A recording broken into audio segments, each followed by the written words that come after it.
La historia comienza en una casa que alguna vez fue elegante y respetada. Una casona amplia, donde aún se perciben los restos de un pasado aristocrático, pero que ahora guarda un silencio distinto, un silencio de abandono y de pérdida. Ahí viven las señoritas Vivanco, dos hermanas mayores que continúan aferradas a sus costumbres con una disciplina casi obstinada, vestidas siempre de negro, con blusas de encaje perfectamente abotonadas, faldas largas y movimientos medidos, hablándose de usted incluso estando solas, como si la educación fuera lo único que no les ha sido arrebatado. Pero esa apariencia de orden ya no corresponde a la realidad, porque todo comenzó a derrumbarse desde la muerte de su hermano, quien había sido el sostén económico de la casa y que en vida llevó una existencia desordenada, gastando sin medida y dejando tras de sí deudas que ahora recaen sobre ellas.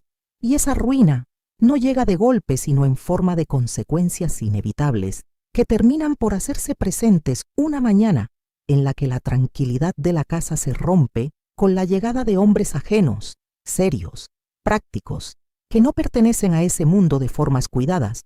Un actuario acompañado de ayudantes entra con autoridad, sin detenerse ante la rigidez de las señoritas. Revisan, señalan, enumera, y sin escuchar explicaciones comienzan a llevarse todo.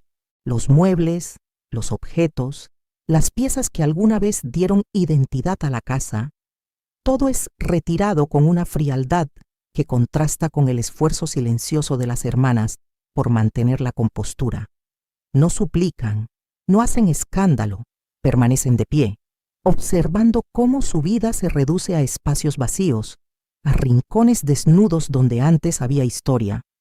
Y en medio de ese despojo solo queda algo intacto, un gran retrato colgado en la pared, la imagen de su padre, un hombre de otra época, un aristócrata del porfiriato cuya presencia pintada parece observarlo todo. Con la misma severidad con la que ellas intentan sostenerse, ese cuadro no se toca, permanece ahí como el último símbolo de lo que fueron, como una resistencia muda frente a la ruina.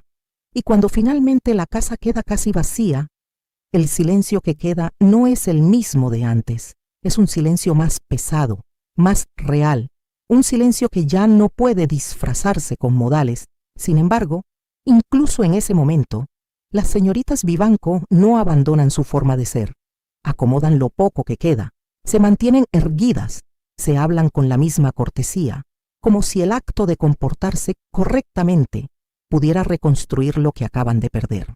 Pero la realidad es otra, ya no tienen recursos, ya no tienen estabilidad, solo les queda esa casa despojada y su empeño por no dejarse caer, y es en medio de esa nueva condición, cuando aún intentan adaptarse a la ausencia, que llega una carta, un sobre que irrumpe en su rutina con un peso distinto. Una de ellas lo toma con cuidado, lo abre lentamente y comienza a leer. La otra la observa en silencio, y conforme las palabras avanzan, se hace evidente que lo que contiene cambiará aún más su situación.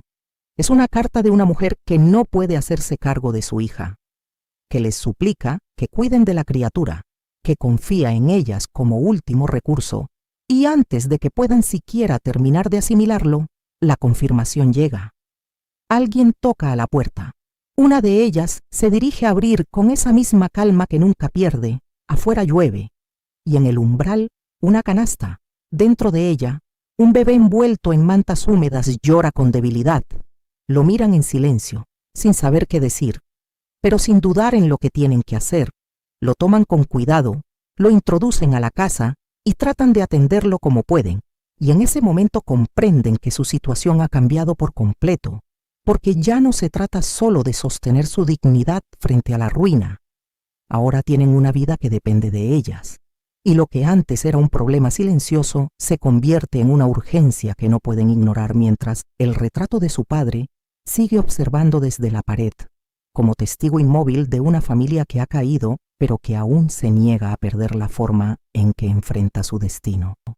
Con esa casa que ya no alcanza, y ese bebé que ha cambiado el equilibrio de todo dentro de las señoritas Vivanco, donde las señoritas Vivanco continúan moviéndose con esa dignidad casi obstinada, mientras la necesidad empieza a volverse imposible de ocultar, porque ahora no se trata solo de ellas, sino de alimentar, de sostener, de resolver lo inmediato, y en ese nuevo ritmo impuesto por la presencia del bebé, comienzan a surgir pequeños momentos que antes no existían, interrupciones constantes en su rutina perfectamente ordenada, llantos que rompen el silencio, prisas torpes que contrastan con su manera pausada de hacer todo, miradas entre ellas de no saber qué hacer.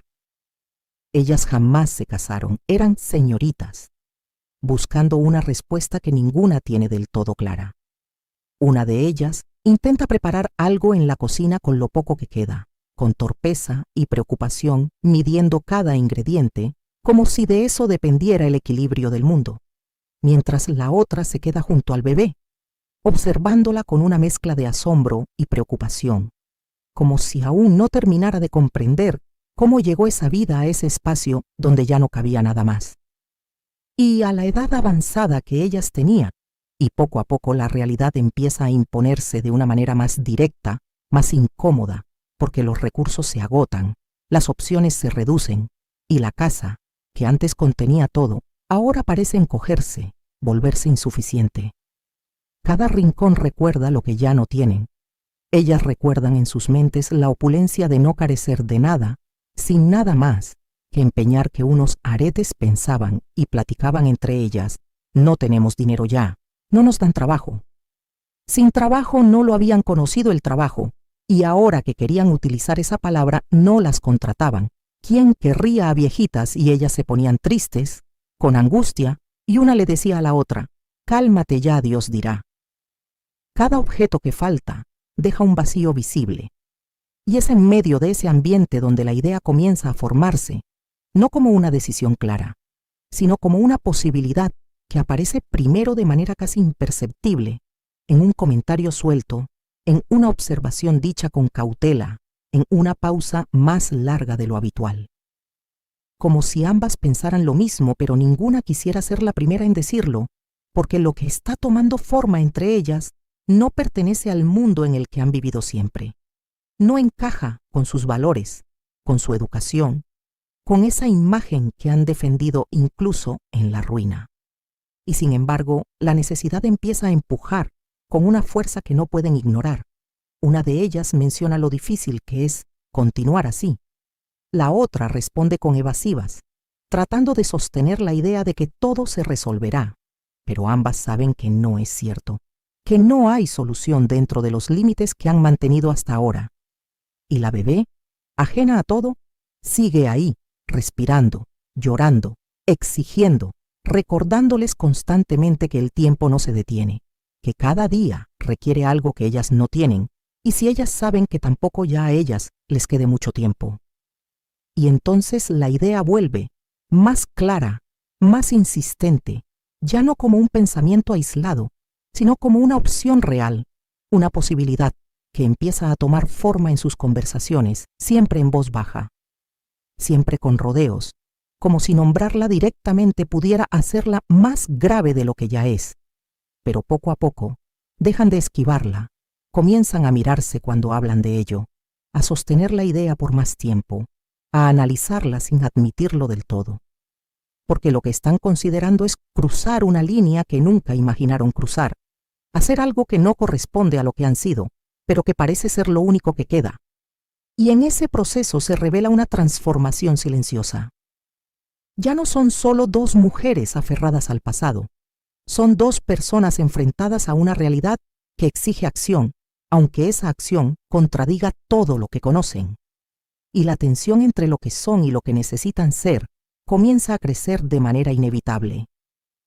Una de ellas se muestra más resistente, más apegada a la idea de mantener la dignidad intacta. La otra, sin perder esa misma educación, empieza a ceder ligeramente, no por ambición, sino por una lógica dolorosa, porque entiende que hay algo más importante ahora, algo que no puede esperar. Y esa diferencia entre ellas no rompe su relación, pero la vuelve más compleja, más cargada de silencios significativos, de miradas que dicen más de lo que se permite en palabras, mientras la casa sigue siendo testigo de todo, pero ya no con la quietud del inicio. Ahora hay movimiento, hay inquietud, hay una sensación constante de que algo está por suceder, como si el aire mismo se hubiera vuelto más pesado, más denso, y en medio de todo esto aparece el exterior, ese mundo que habían mantenido a distancia, que ahora se vuelve necesario, inevitable. Comienzan a salir, primero con pretextos simples, con la misma apariencia de siempre, vestidas con cuidado, con esa elegancia discreta que aún conservan, caminando por las calles con la cabeza en alto como si nada hubiera cambiado. Pero por dentro todo es distinto. Observan más, calculan más, se fijan en detalles que antes no les interesaban, ya no miran solo por costumbre, ahora miran buscando algo, evaluando, entendiendo un entorno que ya no pueden ignorar. Y en esas salidas la idea termina de tomar forma, deja de ser una posibilidad abstracta y se convierte en un plan que empieza a estructurarse poco a poco, siempre envuelto en esa misma contradicción. Porque incluso al considerar lo que van a hacer, no dejan de hacerlo con una especie de lógica interna que lo justifica. No se ven a sí mismas como personas que están cayendo, sino como mujeres que están resolviendo, que están adaptándose, que están haciendo lo necesario sin perder del todo lo que son.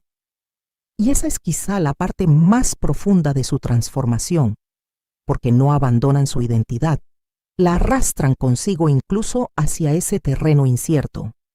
Y mientras todo esto ocurre, el bebé sigue siendo el centro invisible de cada decisión, cada pensamiento, cada duda, como un recordatorio constante de que ya no pueden darse el lujo de esperar, de que algo tiene que cambiar, de que la vida que llevaban ya no es suficiente. Y así, entre esa mezcla de elegancia persistente, necesidad urgente y decisiones que empiezan a inclinarse hacia lo impensable, las señoritas Vivanco avanzan sin darse cuenta de que han cruzado ya el punto en el que regresar era posible, entrando lentamente en una nueva etapa donde cada paso tendrá consecuencias, donde cada elección las alejará un poco más de lo que fueron, pero también las acercará a una forma distinta de sobrevivir, una forma que todavía no comprenden del todo, pero que ya han comenzado a aceptar, aunque no lo digan en voz alta, aunque sigan sirviendo el té con la misma delicadeza, aunque sigan hablándose de usted como si el mundo no hubiera cambiado. Porque en el fondo saben que todo está cambiando y que lo que viene ya no podrá sostenerse solo con dignidad, sino con decisiones que marcarán para siempre lo que queda de sus vidas. Comenzaron a ponerse de acuerdo para practicar una entretenida a una persona que vendía algo, y mientras la otra echaba cosas a su canasta y a sus bolsos, y así fueron de a poco. Algunos alimentos, ropa para la bebé, si tenían suerte alguna joya, pero esas no podían sacarlas a vender, preferían dinero. Pero ¿cómo lograrían obtener más dinero? Y fue entonces cuando una le contó a la otra que se iría a la Ciudad de México, que ahí sería más fácil, pues nadie las conocía y tocaría puertas para conseguir que la emplearan hasta por muy poco dinero. Y en cuanto hubiera la oportunidad, regresaría con el botín y luego se iría a la ciudad la otra, que también haría lo mismo. Y así partió a la Ciudad de México una de las señoritas Vivanco a bordo del tren. La locomotora parecía tener prisa y ya ninguna de las dos podía echarse para atrás. Se sentó en un asiento pegado a la ventana, diciéndole adiós a su hermana y a la bebé de brazos, y esa imagen la motivaba a ya no tener miedo, y solo pensaba en cómo haría sus atracos, y debía engañar a quien fuera, y en su mente se imaginaba ella, con una bolsa llena de dinero, y su antifaz de ratera. Al principio se le robaron unas lágrimas de miedo, y después respiró hondo y pensó en su hermana anciana, y en la pequeña bebé que no sabía con quién estaba, quiénes eran sus tías y madres, y eso se juró a sí misma que la pequeña jamás lo sabría. Llegando a la capital de la Ciudad de México, de inmediato caminó por las calles del Zócalo y ofreció sus servicios de sirvienta, de nana, de cocinera, hasta que en una casa muy lujosa la contrataron por su apariencia respetable y educada, y hasta tierna. Pero lo que la viejita no sabía es que había entrado nada más ni nada menos que en una casa de cortesanas alegres, sí señoritas, que la ocupaban para que las ayudara a vestir para recibir a los caballeros más adinerados del Porfiriato. La pobre se asombraba de aquellas fiestas y hasta se asustaba y se persignaba cada rato pidiéndole perdón a Dios de ver tanta fiesta y destrampe.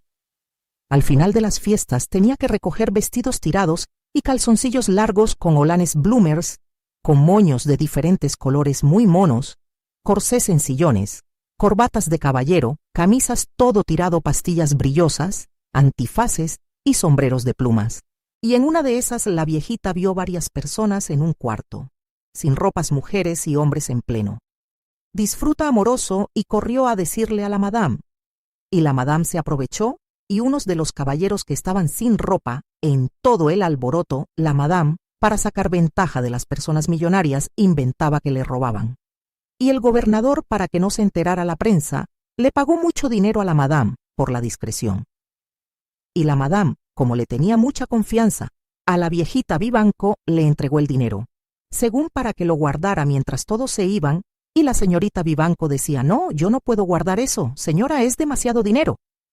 Pero la madame insistió y le dijo que se fuera a dormir y la resguardara hasta que todos se fueran de la fiesta, y la señorita Vivanco sabía que eso tardaría hasta otro día más, y le dijo que sí que lo guardara y se retiró a su habitación. Según a descansar serían como las 2 de la mañana, pero ella, una vez en su habitación, comenzó a preparar y meter todo lo más que pudo, entre joyas, dinero y utensilios de plata, en su maleta, y salió entre las sombras sigilosamente y se fue directo a la estación del tren y tomó a primera hora el que salía para su pueblo. Ya con el dinero en su poder, la señorita Vivanco no actúa con precipitación ni muestra nerviosismo alguno. Su comportamiento sigue siendo el mismo, sereno, medido, casi impecable, como si llevara consigo únicamente un encargo más dentro de su rutina. Pero en su interior la decisión ya estaba tomada. No regresaría jamás, y ese dinero cumplirá con lo que ella y su hermana habían planeado por su bien, y porque por primera vez en su vida se enfrentó a una oportunidad que consideró necesaria, no como un acto de ambición, sino como una solución inevitable ante la situación que dejó atrás. Sin llamar la atención, se aleja de la Ciudad de México y se mueve por el tren con la misma elegancia que la caracteriza y organiza su regreso al pueblo, manteniendo siempre una apariencia que no despierta sospechas. Al llegar nuevamente a la casa, el reencuentro con su hermana no está cargado de dramatismo, no hay confesiones largas ni reproches. Basta una mirada para entender lo que ha ocurrido. El dinero es colocado sobre la mesa como una realidad que ambas deben aceptar. Pero sí estaban contentas y por primera vez desde la pérdida de su hermano y todos sus bienes, sonrieron tiernamente porque se sentían protegidas. Ya no estarían en angustia por un largo tiempo. La casa, el bebé y la vida que intentan sostener encuentran en ese momento un respiro, pero también una nueva tensión, porque ambas saben que han dado un paso que las coloca en una situación distinta, más delicada, más expuesta. A partir de entonces, cuando alguien pregunta por los viajes, responden con naturalidad que han ido a ver a Ernestito, un nombre que se repite con sencillez, como si se tratara de un familiar cercano, y que poco a poco se convierte en una coartada efectiva. Nadie cuestiona demasiado, porque la seguridad con la que lo dicen elimina cualquier duda. Mientras tanto, el dinero les permite estabilizar su situación inmediata, cubrir gastos y mantener la casa en condiciones dignas. Sin embargo, la tranquilidad no es completa, porque en el fondo saben que lo ocurrido en la ciudad no quedará sin consecuencias, que ese dinero pertenece a un entorno donde los intereses son grandes.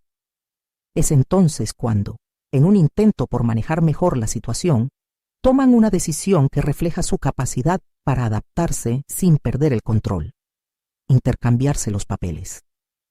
Una de ellas permanecerá en el pueblo, manteniendo la rutina, cuidando la casa y al bebé, mientras la otra regresará a la Ciudad de México, retomando ese entorno con mayor cautela. el cambio se realiza con discreción, sin anuncios. La hermana que permanece en el pueblo asume su papel con disciplina, atendiendo cada detalle del hogar y repitiendo la historia de Ernestito, mientras la otra regresa a la ciudad y se reintegra a ese mundo complejo, pero esta vez sus caminos toman una dirección distinta. Ya no solo se limita a la casa de citas, sino que comienza a relacionarse con un general que la contrató, un hombre de autoridad, alguien que representa otro nivel dentro de la estructura social de la época. Y es ahí donde nuevamente su inteligencia le permiten adaptarse, moverse con cuidado y mantener siempre esa imagen que la protege. Mientras tanto, en el pueblo, la otra hermana sostiene el equilibrio de todo lo construido, cuidando del bebé que ya forma parte esencial de su vida y evitando que cualquier sospecha altere la frágil estabilidad que han logrado. Ambas continúan así, moviéndose entre dos mundos, conectadas por una misma intención, sostener su vida sin renunciar a la dignidad que siempre han defendido. Y una rezaba por la otra, y viceversa, porque solo se tenían a ellas, y siempre una oraba porque les fuera bien a su hermana y regresara pronto y con éxito. Qué chistoso, ¿verdad? La ciudad parecía tranquila, pero era una mentira bien vestida bajo el mandato de Porfirio Díaz, donde todo brillaba mientras todo se escondía. Y entre esa elegancia falsa caminaban ellas, las señoritas Vivanco, siempre juntas, siempre de negro absoluto, vestidos largos arrastrando el polvo como si cargaran siglos, cuello blanco de encaje impecable y el cabello recogido con una precisión que daba más inquietud que calma, como si fueran dos figuras detenidas en el tiempo. Y fue la necesidad, no la maldad, la que empujó a una de ellas a entrar en la casa del general como dama de compañía de su esposa, un hombre celoso hasta del aire, desconfiado de todo, menos de su propio engaño, porque mientras él vigilaba a su mujer, jamás imaginó que en su propia casa se gestaba el golpe que lo dejaría vacío. La casa era enorme, silenciosa, llena de rincones y secretos, y el mayor de todos estaba arriba, escondido de forma casi ridícula y al mismo tiempo perfecta, en un tinaco repleto de dinero, billetes apretados como si fueran agua para un futuro incierto, dinero sucio, dinero escondido de la revolución, dinero que no podía existir a la luz. Y cuando la esposa le dijo un día, de esos que se repetían seguido, cuando él tomaba y cuando era el aniversario de la mamá del general, él ponía una villa y le decía a la viejita que fuera por muchas flores y adornar y pusiera cirios alrededor del retrato de su señora madre, que ya había muerto ese día el PRI-IA, que nadie saliera, que nadie hiciera ruido, que nadie comiera ni bebiera nada. Solo él con su botella en esa silla viendo y llorando a su madre, y le decía a la viejita: arreglarme esto que quede hermoso para mí. Mamacita, y usted se queda conmigo, tómese una copa. La viejita adornó y se sentó junto a él. Pero el general ya con copas la hacía beber afuera y en eso bajó su esposa por las escaleras a decirle que tenía hambre. Pero el gritadile enojado dijo: aquí nadie come, nada hoy. Y ella se subió a su habitación llorando y con miedo el general desenfundaba su arma, a cada rato tiraba tiros al techo. Y la viejita, muy asustada apenas, y respondía lo que él quería ya. Más tarde el general comenzó a cabecear, y de repente abría los ojos y le decía: si se mueve la mato o yo, la moto, y volvió a cerrar los ojos. Y aprovechó y muy asustada subió a la habitación de la esposa joven y bella, cabello negro y largo, que vestía un camisón blanco largo muy antiguo y delicado y con encajes, y ella enojada, desesperada y con miedo, le dijo a la viejita: ayúdame, ya no aguanto, si me ayudas yo te daré dinero, mira, ve al techo, y en el tinaco quita la tapa con cuidado, y saca todo lo que puedas y lo escondes cerca de la puerta, y mañana que esté bien muerto de dormido de la borrachera, me voy a escapar, y yo te daré dinero. La viejito dijo: no, eso está mal, y me van a echar la culpa. A mí no, señorita, eso yo no puedo hacerlo, y la mujer insistió: garantiza, dole que nadie se daría cuenta. Y en eso va entrando el general a la habitación, y las dos muertas de miedo casi se desmayan. El general le preguntó a la viejita: ¿y usted qué hace aquí? Con voz potente y con la pistola en la mano: váyase ya a descansar y déjenos solos. La viejita, casi con los pelos erizados de miedo, lo miró a él y luego a ella, y el general le dijo que no oyó. «Váyase ya». Y la viejita salió corriendo y el general cerró con llave la habitación y se quedó con la esposa adentro. Entonces, ni tarda ni perezosa, con mucho cuidado y de puntillas para no hacer ruido, subió al tinaco y con mucho cuidado movió la tapa, haciendo un poco de ruido, y abajo en la habitación. El general le dice a su esposa: «¿Oíste?». Y ella le dijo: «No, yo no oigo nada», y siguieron en lo suyo. La señorita Vivanco, viejitas y todo lleno un costal. Luego fue a la habitación y sacó sus maletas y lo llenó. Las demás cosas las escondió entre las capas de sus vestidos negros, cosió joyas en los forros, guardó monedas en costureros como si fueran botones, y cada subida era un riesgo, cada bajada una victoria silenciosa. Salió esa misma madrugada sin correr, sin hacer ruido, sin mirar atrás, caminando como siempre, derecha, elegante, cargando encima no solo el dinero sino su destino. Con tranquilidad le dijo a los soldados que el general la enviaba con una encomienda urgente y secreta, y que por ningún motivo le molestaran hasta 2 días después. Y ellos le creyeron. Hasta ahí había sido medio fácil, pero la vida, cruel y burlona, les tenía preparada otra jugada. Porque cuando llegó a su pueblo con su hermana y quisieron utilizar el dinero para la boda de su hija, si ese dinero ya no valía, los billetes se volvieron papel muerto con los cambios que trajo la revolución, y ellas quedaron con cofres llenos de nada, con riquezas inútiles que no compraban ni un pedazo de pan. Pero había algo que sí valía todo: la niña, esa niña que criaron, que protegieron, que amaron como si fuera lo único bueno que habían hecho en la vida. Y el tiempo pasó sin pedir permiso. La niña creció, se volvió una joven hermosa, y llegó el día de su boda, un día perfecto. Flores, música, un vestido blanco que parecía borrar toda la historia oscura, y ellas ahí como siempre de negro, como 2 sombras felices viendo su única victoria. Y entonces llegó el inspector, no con gritos ni violencia, sino con la verdad. Las miró y ellas entendieron que todo había terminado, pero no huyeron, no negaron, solo pidieron algo: terminar la boda, y él aceptó, porque incluso la ley a veces se detiene frente al amor. La ceremonia continuó.